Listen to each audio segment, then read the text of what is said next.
after last week's rather interesting and fun chat with Ian of HubNut fame, talking about rovers, we thought we'd come back and chat some more, but this time about something we can't do. We can do rovers in our garages, but we can't go out on the road and enjoy them like we should do at the moment. So I thought we'd get nostalgic and get hopeful for the future. Talk about road trips today. Who doesn't love a road trip? Well, absolutely. And Ian, you're famous for your last, 3 months or so of your life was one continual road trip. yes, sort of. The Australian bit wasn't quite so road trippy, but yeah, No, I did road trip my way around New Zealand for about 3 months, which was just incredible. Yeah, that was an amazing thing to see, but it really captured the joy of sort of life on the road, didn't it? The experience. Yeah, and I think also some of the horror of life on the road, the realities of it as absolutely. well. Yeah. Which I think is probably some of the better stories, really, isn't it? Oh yeah. I mean, that's the thing. Even in my darkest moments, I'm thinking, well, it makes good content. Well, yeah, there's always the getting upside trapped by landslides and all sorts. It was a trip that contained much more than I expected. Yeah, they always do. I mean, I think it's probably worth mentioning that both Ian and I would be doing all of this stuff even if there wasn't YouTube or magazines. True. To make it worthwhile. Indeed, yeah. I mean, that's an adventure I'd kind of dreamt of for a very long time. But yeah. Just quickly recap. I flew to New Zealand. I was going to buy a Citroen BX, but my mate Stuart bought it instead. So he loaned that to me. I did 2,000 kilometers in that, but then decided I needed my own car. So I bought a 2001 Ford Fairmont AU, possibly one of the ugliest cars ever to wear a Ford badge. And I drove that 8,000 kilometers around both islands of New Zealand. But that did grow on everyone by the end, though, didn't it? Oh. Yeah. I mean, when I bought that car, I called it Ugly Betty because I thought it was such an ugly car. But by the end of the trip, she was just Betty. Just Betty, yeah. And nostalgic. Yeah, I'd grown to love her slightly gawky looks. Yeah, absolutely. But that wasn't your first one, though, was it? Because you did the Romanian collecting a dacha trip before that.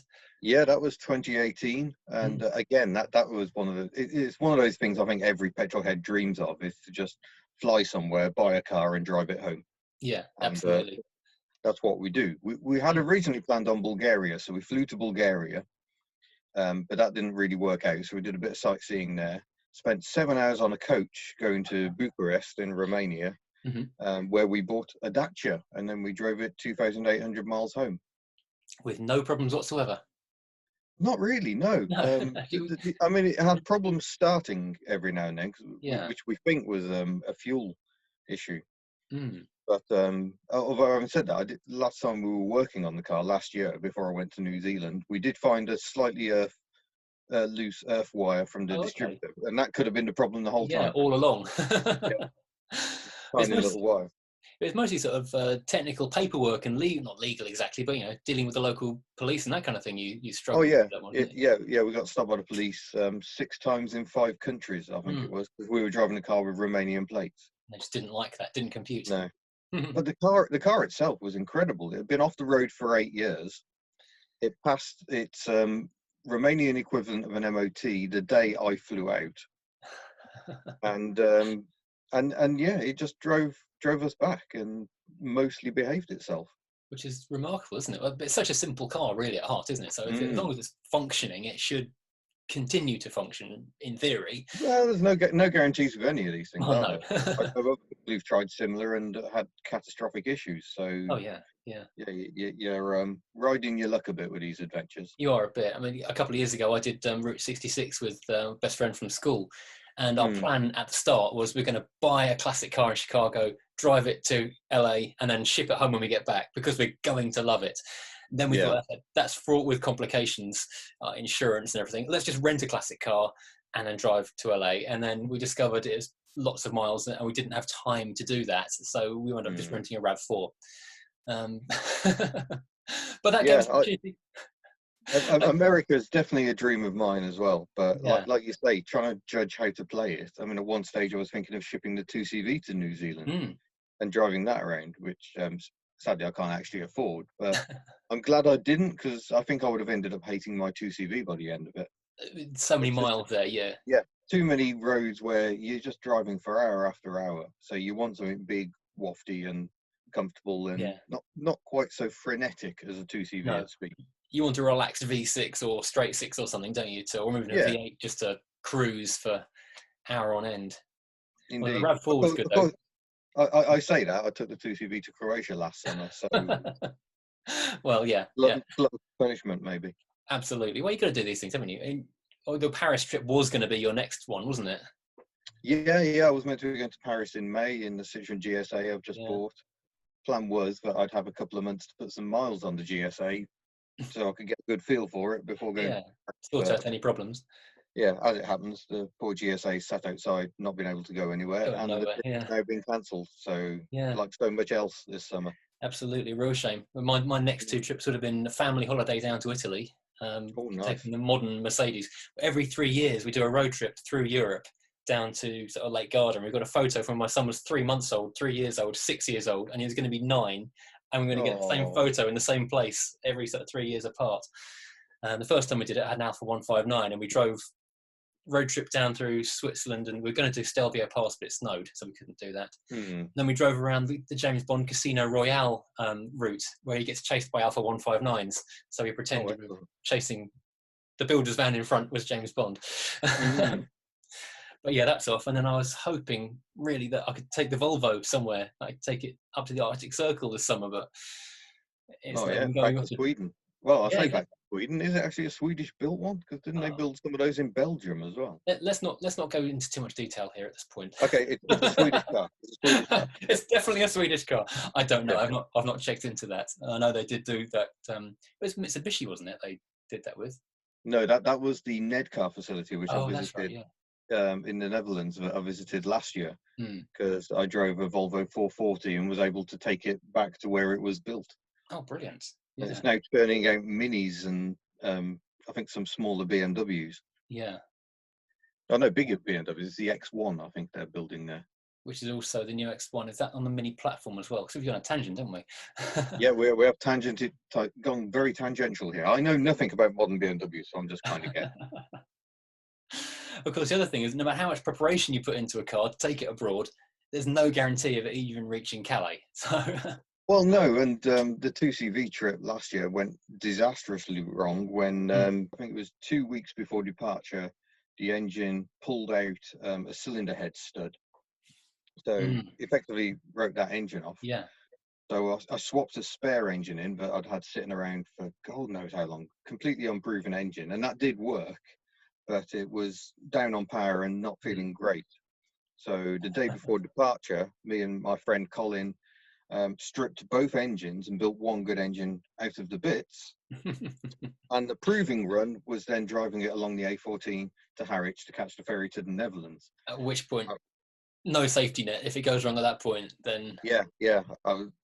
Nothing I could do. I hadn't had a chance to really drive it anywhere. It was worrying in the extreme. And it wasn't until I think I got to Belgium that I'd finally got the engine settled down in a state of tune that sort of worked. So a lot of fettling, and that engine still isn't perfect now, but it did get me all the way to Croatia and back, so it works. It can't be too bad. Yeah. I think the carburetor jetting's out on it, so it's holding the plugs up. Classic rolling road type thing might sort it. Yeah, that was the plan, and that was meant to happen, but then lockdown and everything. Can't do anything. Yeah. No.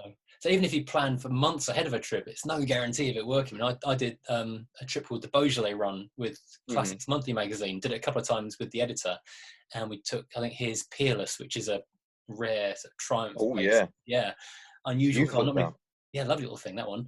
We borrowed one because his wasn't ready. Then the next year we borrowed Aston DB4, which was astonishingly generous of someone to loan us that. And then we didn't do it again. We did it again one more time with a magazine competition prize-winning car, which blew its head gasket on the way to Paris. On the way back, fortunately, but having losing water a lot on the way. And then someone won that car afterwards. But then afterwards, I said to my wife, this was so much fun. We have to do this ourselves. And so I persuaded her, whilst pregnant, to go in the 1972 Rover 2000. It was fine. We got as far as just off the ferry into France when the exhaust back box blew. And it just sounded like a tank, and it vibrated so hard it wore all of the exhaust manifold studs out of the exhaust manifold in the car. Oh, good So the grief. exhaust was like shaking loose and then blowing hot exhaust on the carburetor and boiling the petrol in the carb. But that car, I'd spent months preparing for. I put 4 brand new Pirellis on it. I'd taken the carburetor back to SU and had them rebuild it for a magazine feature about how you rebuild an SU carburetor. So that was like new. I fitted a Kenlo fan. I put a stainless section in front of the part of the exhaust that blew. I'd done everything you could think of to it. I serviced it beyond all common sense, and then that blew, and then we were just stuffed. Yeah, I mean, it gets very difficult knowing how much preparation to do. I tend to go for minimal, apart from rebuilding engines, and what spares to take is the other one. Oh yeah, yeah. I got very lucky because the 2CV managed to shear a fan. Oh right, wow. Did it shear it or did it just fall off? I think a single blade or the entire thing? The whole fan. Wow. So when I got to Cambridge on my way to Harwich, I could hear this strange noise, and I thought, okay. So I was running the engine very, very gently. Managed to limp to my friend who's a specialist, and then we just saw the fan was just sat there. Unfortunately, I did have a spare fan with me. Wow, that's not something I would ever plan on taking, a spare fan. It's kind of notorious on 2CVs that those fans can shear, but as it happens, I think it had just come undone. I just hadn't done it tight enough. You're doing engine rebuild. But then because the fan was bouncing around, it had shattered blades. So that's not good when you have to dig into your spare stash before you've even left the country. No, that's not a great start to a trip, is it? No. And I then had to buy another fan when I was in the Netherlands just to make sure I then had a spare fan. Yeah. Which I didn't need, of course. No, it's still on the garage wall, I assume, or in the unit somewhere. In a pile probably still in the boot where it's been sitting since I bought it. Yeah. But you never know with these things. And while I've generally been incredibly lucky with my adventures, there was one time, we're going back to expensive cars again. I was meant to be doing the Jaguar London to Brighton run, which is organised by Kelsey Media. And it was while I was editing Classic Jaguar magazine. So I borrowed an XK 150 from S&G Barrett, the spare parts people. And a lovely car. It had just been on some massive adventure. They use these cars a lot. They don't sit around. And I was going down the A449 near Usk in South Wales. So I'm not really that far into my trip. And I think something in the ammeter went, so I lost all electrics. Oh no! At 70 miles an hour in the fast lane. Brilliant. No hard shoulder. So I'm just frantically trying to knock it into neutral, and it was an automatic. Oh god! To try and coast to a lay-by, and I just didn't make it. Oh no! So I'll send you a pic. Oh, do That would be, there's a bizarre moment where I'm sitting there realising I'm never going to make it to London. No, never mind to Brighton. And a route master came past. Wow!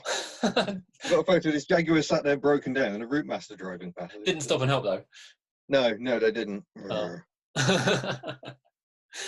Oh, but I mean, you never know. A tiny little thing like that can just ruin your day. And, you are laugh of the gods so much on this topic. But that's part of the joy, though, isn't it? You plan to a certain extent with these trips, but then you hope even more that you're going to make it. But it's quite fun to just kind of freewheel and just go with where you get to. Yeah, and I was so lucky. So many of my friends on the Croatia 2CV trip, because people came from all over the world to that meeting in their 2CVs. And tales of woe, people trying to get home, breaking gearboxes and all sorts. It was, made me realise just how lucky I was. Yeah. Well, the classic car community as a whole is incredibly friendly and helpful for the most part. I mean, one time, one of my River V8, when it was still running on its dodgy 3.5 litre, I went to a car show in Lincolnshire in it, and it had been causing no end of troubles on the way. On the way up, we'd driven up in the evening, and I just fitted a new battery and alternator on it. And we got as far as Cambridge, starting from Kent. And I just said the stupidest words ever. Car's going really well, isn't it? Should we put into the Cambridge services or carry on to Peterborough? At which point, like with your electrical death, everything went black, and punched it into neutral, coasted into the petrol station, and just sat there. And eventually the AA man came out, and we spent like an hour looking for the problem. It turned out it had jumped the alternator belt on the bottom pulley. So we had to book into the motel at Cambridge for the night. And on the way home, though, the top alternator pulley fell off. And I actually saw it fall out of underneath the engine bay and roll off down the road ahead of us. And I managed to catch it before it fell into a ditch as it was. Stopped the car, jumped out, ran after it. And a guy in an E-Type stopped and said, "Here's my Jaguar E-Type original spanner that will fit that. Here's my address. Wow. Take that home with you in case it does it again and post it when you get back." Wow. Oh, wow, your E-Type spanner is worth more than my car. Thank you. That's enormously generous. Oh, it is so nice when the community comes together like that. It is, yeah. There are a lot of good people who sort of share the love and the joy for getting out these things. Yeah, I remember back in 2007, getting us all the way back to road trips. I drove a Citroen H van from the UK to Sweden. Wow. Yeah. Via France. Which isn't traditionally on the route, and Maastricht, in fact. So we ended up going quite far south, coming back up through Germany. That's quite a tangent, yeah. Yeah, and as we came through Germany, a stone came up and smashed the windscreen, which was toughened. Yeah. Oh wow. Yeah. So we just came in on it. Thousands of tiny bits of, yeah, that was not much fun. And we were sat on the hard shoulder awaiting recovery, which took hours. Oh, yeah. People would stop and say, "Oh, can we help?" And you're like, "Well, not unless you've got a windscreen for an H-van." You never know. It could happen in sort of rural France. You never know. Yeah. But I mean, that's probably the biggest disaster I've ever had on a road trip. And I know 2CV friends have had that happen, and they've just taken the remnants of windscreen out and just driven on. Yeah. But we weren't fancying that much. I mean, we were driving in our bed, so yeah, you want that to be vaguely warm and comfortable and dryish, don't you? So, yeah. But we still made it to Sweden. We ended up leaving the car with a German windscreen specialist, and because it was flat glass, they could get one made up quite easily. Okay. So they just but it took several days. So we hired a car, went and did a bit of sightseeing, and then came back. And after 4 days, we carried on our adventure. Oh, that's good. And well, the H van was horrible to drive. I would never attempt it again. It was three-speed gearbox, 50 miles an hour. Is screaming. What engine's it got in it? It's not big, is it? The 1911 traction avant stroke early DS engine, which wasn't famed for its huge levels of power, was it? So... or refinement, no. And it's right next to your throttle foot. Yeah. The exhaust manifold is right there, so we were driving through Germany in 40-degree heat and just melting. but this old van, the H van was launched in 1947. Yeah, the engine is effectively a 1930s design. So doing that and 70 years on is still impressive. Mechanically, it did 3,100 miles in 3 weeks. Not a problem. No, simple but reliable. Yeah. It was absolutely fine. We were astonished. We were, driving up hills in Norway and up mountains and up to glaciers, and then you got the 40-degree heat of Germany, and it just drove fine. Just incredible, isn't it? Just simple technology sometimes is the best for. Well, yeah. Less to go wrong. Absolutely. So do you have particular friends or group of people you tend to do road trips with, or you just go with anyone who's around, or just? Not really. Last year I was obviously on my own in 2CV. My mate Rich, who I'd never really spent much time with, did Mighty Dacha mission with me, and it was great. We got on so well. And because you do get seriously stressed on these trips when things start going badly, or even just the length of the days sometimes, because you're just doing mile after mile. You can start getting touchy with each other, and me and Rich generally just didn't, even when I was doing stupid things like booking accommodation and have a double bed, because I've just been too hasty with trying to book it. It was just the best, and it was really nice to have someone to share that adventure with. And that is part of the joy, isn't it? Although you had a great time down in the Southern Hemisphere, it is nice to have that second person just to have bounce the reminiscences off with. Indeed, and I've done one group road trip, which was an event called the BX again in 2009, and that involved buying a BX cheap. I bought one for £266, like you could back then. Wow! So try that now. and we drove it around the perimeter of France, and that was over 3,500 miles. In total, because we go off into all the neighbouring countries just to have a bit of a nose about.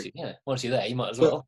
In the day, it was me and my friend Matt, who now works at Citroen Classics in Slough, and so we'd spend the day together. But then you catch up with everyone else at night and have a chat about your own adventures. And, I'm on Facebook with lots of people who are friends I've made on the Beaujolais runs over the years, because they have recurring participants, and we also made friends on Facebook and still sort of chat and share things, and totally different lives, and they're in sort of largely big money worlds, and we're in the silly journalism world.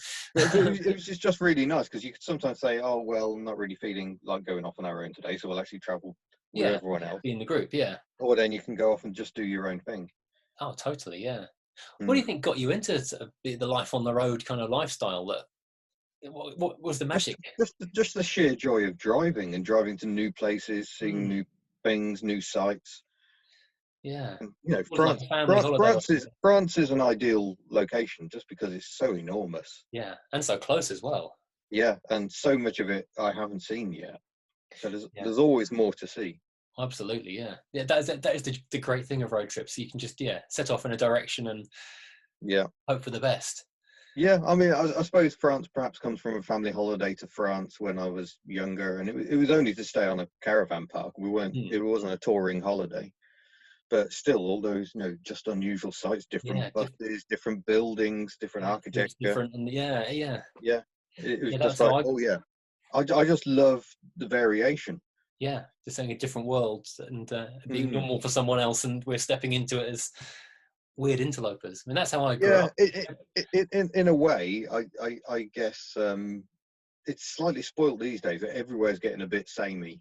Yeah, it's kind of a shame when you get from McDonald's next to a whatever chain shop, a Uniqlo or something, and and also the cars aren't so distinct per country anymore because of globalization. And I can't really complain because I love French cars, so I love vehicles from other countries. But the more intermingling you do, the more the same cars appear everywhere. Becomes, which is kind of a shame, isn't it? Yeah. So if you're planning another trip for when we can finally get out, what would be your ideal road trip car for the next adventure? Oh, ideal car. I don't know. I've kind of, after the Ford Fairmont, I've got a bit used to a few creature comforts. Sounds like air conditioning, heated seats, and I kind of harbour dreams of going on an adventure in the City Rover just because it's so awful. But it just feels like a good idea. I would love to take the Invacar on a big trip, but having done a few big trips in the Invacar, it really does take it out of you. So while I dream of taking it to foreign lands, I'm not sure that's ever going to happen. No, maybe on the back of a trailer and then get there and then drive around the places when you get there. Yeah. Can you Interrail still? Can you do that thing where you put a car on a train and then get off? You can do that in parts of Europe, but sadly not the UK anymore. So you need to road trip down to France and then maybe take it to Switzerland or Italy or somewhere, and then I did look into it on the Croatia trip, but it's very expensive. It's not cheap, is it? No, and that kind of defeats the object of a road trip, because it's you're going to be having an affordable adventure in many respects, just you and the indeed, and there's also that element of comparing a channel ferry with the tunnel. I like the tunnel for the convenience and speed, but the ferry, it feels more significant because you actually wave goodbye to the White Cliffs of Dover. And you've got all that anticipation building as you travel across. Oh yeah, and you can sort of just smell the sea, and it feels like you're coming into a different country instead of you're driving out in a car park and suddenly I'm in an industrial estate. In literally any country in the world when you come off the tunnel. Worlds apart, but I just love the experiences. So what would you say, what was your first big trip do you think you did many years ago? Well, I still remember the first ever time I sort of drove any distance, and looking back it was nothing at all, but in my first car driving from Birmingham to Derbyshire. What an adventure that felt. And again, just taking myself away from the familiar roads, just to somewhere I'd never driven before. Even that was somehow magical. The joy of exploration and finding something you've never seen. The strange Derbyshireans and their funny ways. Indeed. And then my second trip away didn't go quite so well. It was me in my first 2CV, which I hadn't had very long. And we drove up to Bolton to meet some girls one of my mates had met at a festival. And we ended up just sleeping in the car next to a reservoir somewhere. that went badly wrong. And that doesn't sound like it was the intended trip.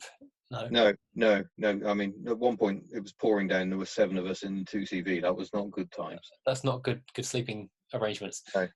and then the someone called the police because young lads loitering in a 2CV. Or clearly up to no good. We're up to no good. Yeah. And they in rather unpolite terms told us to get back to Birmingham. So they weren't concerned about 7 people in 2CV though. Yeah, at this stage it was just the 4 of us again. The girls had gone home at this point. Oh, fair enough. Yeah. Yeah. So that one didn't go quite so well. No. So what would be your biggest disaster apart from I don't know, breakdown or stuck somewhere, stuck on a border? I think it's probably that windscreen exploding. Yeah. Was the biggest disaster. I mean, New Zealand, I was very, very lucky because I was driving along the west coast of the South Island, and that they had remarkable levels of rain even for South Island. And there were just landslips everywhere, and I almost got trapped a couple of times in various places. I did encounter roadblocks and had to turn around and go back, but I didn't actually get trapped anywhere. No. And since I left New Zealand, Milford Sound is one of the prettiest places you can go. I stupidly just visited it very briefly for an hour or so. That was completely cut off. There's only one road into the place. There's no internet. There's just basically nothing at all. They were having to airlift people out because the road slip was so severe. So I'm glad I wasn't there that day. No, that's always the best thing though. Having nearly been in a disaster, then you've got a great story to tell.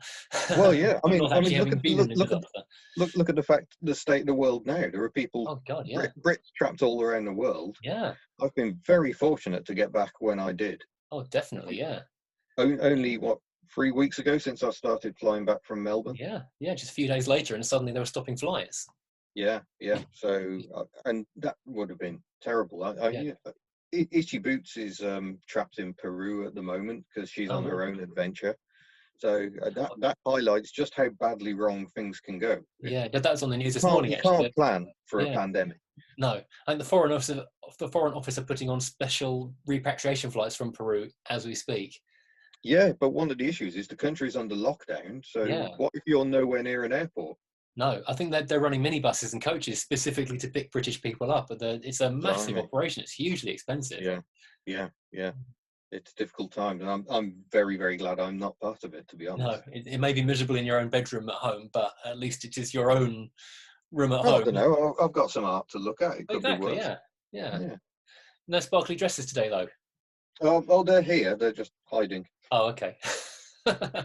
Hiding the sparkles today. Save them for later. Yeah. Yeah. So I think one of the biggest narrow escapes we ever had on a road trip, I was with Mark Robinson, who used to edit Mini Magazine many years ago, and we went off to the Danish International Mini Meet, and we were on the way home, and we thought we'd take a diversion because we're so far ahead of time for the ferry home. We thought we'd go off to this really pretty place, a bit like Milford Sound, which is a beautiful spot. Like, we'd go and look at the sea for an hour or two and then hit the ferry on the way back. And as we drove up there, in a little winding lane, someone we think was a drunk driver came down on the wrong side of the road towards us. Ooh. And Mark swung the little Mini, like a classic Mini, into the grass verge to avoid this oncoming, I think it was a Fiat. And there was a concrete block in the grass, which he couldn't see. And he walloped it with a proper thump, and it really damaged the front suspension, but didn't completely immobilize the car. I was going to say, if you'd hit that with a sum, that would have been the end of it, yeah. But yeah, we managed to limp on. We kind of worked out the distance to the ferry, and the fastest we could drive was about 50 kilometres an hour. So we were doing 50 kilometres an hour constantly with the car shaking like crazy. And we got into some traffic on the motorway, and a wheel rolled past us. We both looked at it.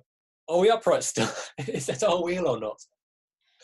But luckily it wasn't. It was incredibly, our wheel stayed on, and something unrelated had lost a wheel one car behind us somehow. Yeah. So yeah, we had a very narrow escape with that one. Didn't get hit by the drunk driver, didn't destroy the car, but it did need a lot of work when we got home, unfortunately. Yeah, I mean, near misses tend to be a feature of these sort of trips, just because you're doing so many miles. So living in the car. Yeah, the chance goes up that something disastrous would happen. We had it in the Dacia mission. I think we were in Serbia, and we come round a bend, and there's a van overtaking. So he's on our side of the road. And unfortunately, I wasn't recording forward at the time. Yeah. But you do get our reaction because I was shooting back at us. We just went, ah! Yeah, you just think it doesn't take much, and and suddenly, it's frankly curtains, because in yeah, 1990 Dacia, it's an ancient Renault 12 clone, but we've yeah, added communism. It's not going to stand up well in a smash. not head on against a full size van, is it? No. Mm. Or So yeah. your own foolishness can lead you in trouble as well. One of the Route Oh yes. 66 disasters we nearly had. We went through Durango National Park in Texas, which is near Cadillac Henge. What's it called? The standing Cadillac. Oh yeah. Name will come to me as soon as Cadillac Ranch, is it? That's it, Cadillac Ranch. Yeah, yeah. And it'd been raining a lot for Texas, which is very unusual. And we went through the national park, and the road had like a ford kind of thing, and it looked a bit muddy. And we thought, well, we're in a RAV4. It's 4-wheel drive. Let's have a crack at that. And we got halfway through to the point where the mud was above the door sills, and the car stopped. I mean, okay, we may have had a problem here. Yeah. And a half an hour of a low ratio diff lock kind of action of forward and backward and forward and backward eventually freed it. And as we got out, a guy in a properly decked out Jeep with high lift suspension, knobbly tires, tow ropes, everything, he approached it, and we said, well, if we go through a shackled together and if one gets stuck, the other can pull the other one through. Do you fancy doing it? And he looked at us, no, I'm going through that. Wow. Are we stupid or brave, or is he just very cowardly? I don't know. I think more stupid than anything else. But yeah, running water is a huge danger. It doesn't take that much, and it can just push you away. And there's only a few inches and the car's off the ground, isn't it? So. Yeah, I mean, we've seen plenty of it in the UK. People going, "Oh no, I can drive through that. I'm in a Vauxhall Mocha." Yeah. And then it all goes horribly wrong. Well, Maserati SUVs were having all sorts of 8 of them, weren't there? Yeah, up in Yorkshire. Have they got very low air intakes or something? So that was an uncharacteristic. I think it's just that people completely underestimate the power of water, and they think I'm in a 4x4. Like I say, you get a bit of water against the side of a vehicle, it's just going to push you away. Oh yeah, you're gone completely. And what was more shocking? Sorry. Oh no, go on. I was going to say, what was more shocking is the number of those Maserati SUVs they actually sold, because they are shockingly ugly. Yeah, they are. Yeah, but we know money doesn't buy taste. This is true. Yeah.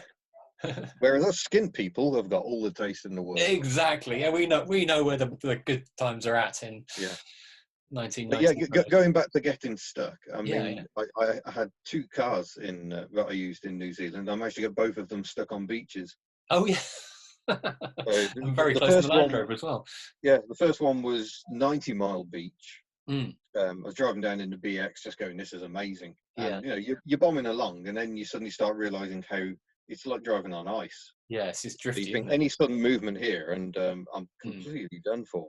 So I slowed down a bit, at which point I got overtaken by a Toyota Hilux towing a caravan.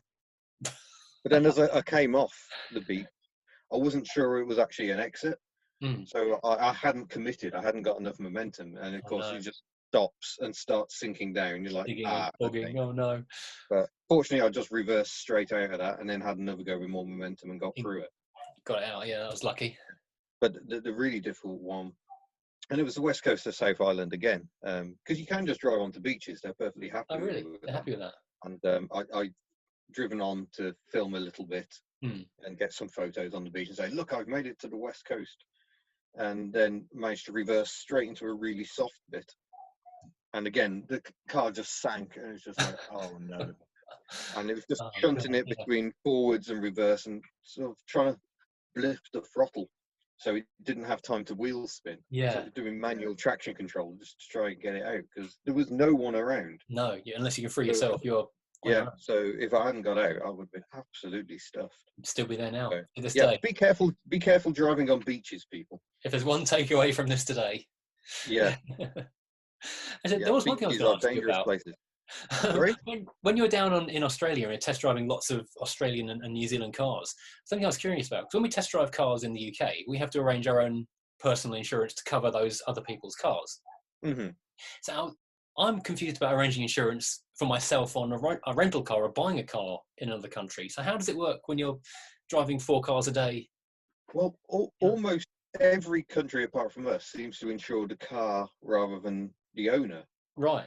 So whether it's the Netherlands, Romania, Australia, New Zealand, it tends to be the case that if the car's insured, it's fine. So anyone can get in and drive it as long as the car's got a tag on it. Which is why Australia has issues with people who've just passed their driving test, driving around in Holden V8s and killing themselves. So I was about to say it sounds like a great idea, but perhaps it's not then. So Yeah. But also I think most states of Australia and all of New Zealand, insurance isn't compulsory. really? So obviously it's a risk because you are then personally liable. If you crash into something expensive, you can lose the house if you hit a Rolls Royce or something. Yeah. Wow. So you do have to be careful, but it isn't a legal requirement. Wow, that's kind of interesting, isn't it? That you would take that chance, because the amount of personal injury damage or vehicle or property damage you could do is spectacular, really. Yeah. You see minor, tiny little bumps in the road that are stacking up to thousands with. And we complain about insurance being compulsory, but really that's a compulsory protection. Yeah, it is for our own benefit, really. Yeah, because if you crash into a brand new car, you're like, okay, you're going to pay for 20 or 30 grand worth of new car. Well, and the rest of it's or like you say, it's a building. Easy. Yeah. 30 is only a Mondeo. If you want to get like an Audi A4 or a 5 or 6 or something, horrifically expensive. Yeah. I will say in this country, I'm actually only insured third party on the cars I'm testing. So I'm very grateful to people who lend me their cars in such circumstances. Yeah. I'm going to look into doing day insurance because I know some people use that. So certainly if a car's got a fair bit of value to it, I think that's probably a way to worth doing specific. Like I chose not to test drive the Aston Martin at Christmas time, because even though it was a dealer car, and I just didn't want the risk of damaging £125,000 Martin, and the cost of specific insurance for a day on that was just not worth making the video on. Yeah, I mean, it's a different matter when you're doing stuff for magazines, because, when we went to the Netherlands and did that feature on that remarkable SS Coupe from the 30s. Beautiful, wasn't it? Yeah. Yeah, I drove that, but I knew my publisher was effectively insuring that. Yeah, that is. Although I probably hadn't quite cottoned on to the value of that vehicle when I was driving it. Well, how many million was that car worth? Oh, I think they were only asking about 8, weren't they? It was under 10, so we're fine. Yeah, it's fine. Isn't it? Yeah. But it certainly focuses the mind when you're driving a car like that in really busy traffic. Yeah. I mean, you're watching everyone else like a hawk. Gosh, yeah. And it was cobbled, narrow lanes, and the one-way system was ridiculous to that town as well. Oh yeah. People belting around corners. And on the wrong side as well, which I don't know if people are watching in other countries. We drive on the left in the UK, but we go to France and the continent enough to make it fairly normal. So it's not that bizarre to drive on the wrong side of the road. But suddenly when you add that level of value, and is it synchro mesh on the gearbox? I know it's going to be heavy. I think there was something approaching synchro mesh on some of the gears. Yeah. So suddenly you're working hard to drive the car on top of everything else. Indeed. Yeah. All good fun. Right, we've done nearly 50 minutes, which is probably enough time. I just noticed the clock. Yeah, how time flies. Yeah. Well, thank you, Ian. It's lovely to talk to you again. We should make this a regular deal while we're. Indeed, yeah, it's good to chat again. Yeah, absolutely, yeah. It's a different pace for a half an hour or so, which is quite nice. Indeed. Well, people are always welcome to leave comments in the comment section about what they'd like us to discuss. Yeah, absolutely. Yeah, any topics covered, as long as there's no chance of litigation afterwards, because we don't have insurance for that. Right. Well, stay safe, stay indoors, everyone. Enjoy the event. Thank you. See you in a future chat. Indeed. Chat away. Farewell. See you later. Farewell. Bye. Oops.